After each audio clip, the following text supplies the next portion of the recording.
من الأمور التي تحرم الفقاع.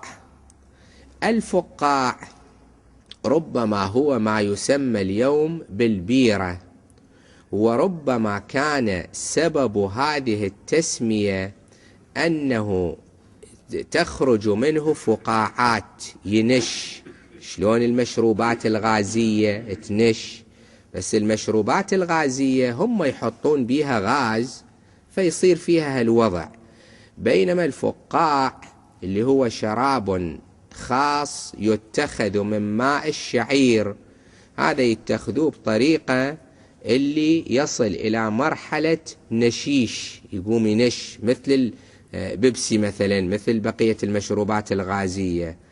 هذا أيضا محرم عندنا، لأن هناك أقواما لا يرونه حراما، لهذا ورد في الرواية: الفقاع خمر استصغره الناس.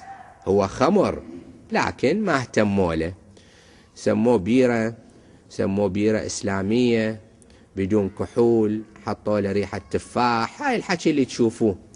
وكان ممنوع سنوات طوال، كان ممنوع يعني استيراده وبيعه وشراؤه، ثم سمح به. إذا هو ما بي مشكلة ليش كان ممنوع هالسنوات الطوال؟ وبعدين بس جابوه، هل كثر ناس يجون يسألون ان شربه لا تشربه، يقول يفيد الكلية. هل وقت صارت الكلية مالته خربانة، وهل هالشي يفيده؟ هل قد أدوية أكو ظلت على هذه، يريد يشرب هذا، فكرة يم هذا مثلا،